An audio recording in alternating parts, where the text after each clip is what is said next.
के डोरी बंध गे रे, माया के डोरी बंध गे।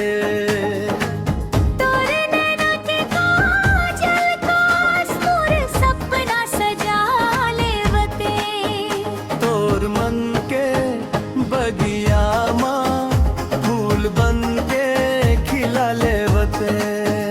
रेशम कस तोर बोली हाँ, कान माँ अमृत घोलते। जब तू मुस्कात हंस संगी, दुनिया मोर डोलते।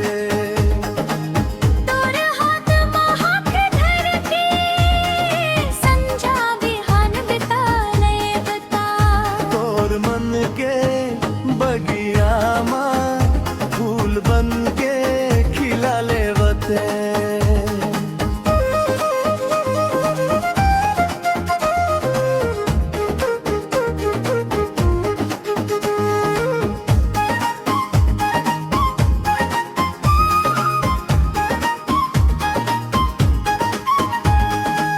चंदा सूरज घलो फीका लागे, तो रूप के आगू माँ।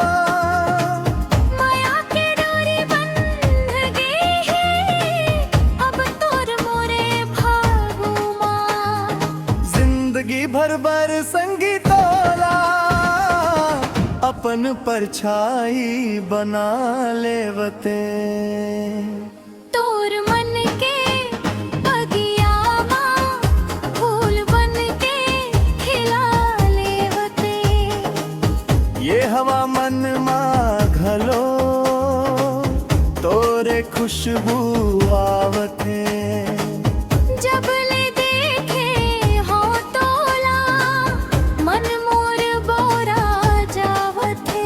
नवा रस्ता नवा मंजिल, तोरे संग अब पाना है। माया के ये सुघर दुनिया, तोरे संग सजाना है।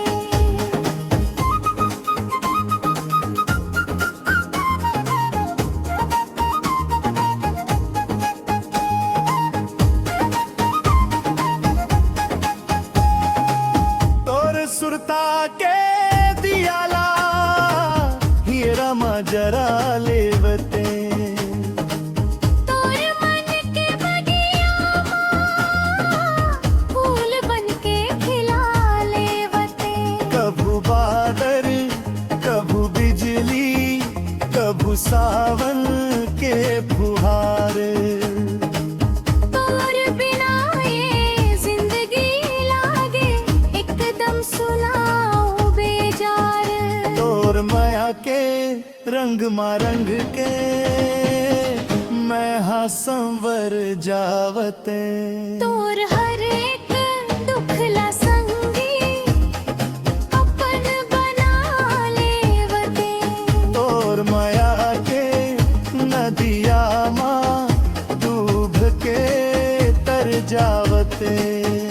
तोर मन के बगिया माँ फूल बन के खिला लेवते।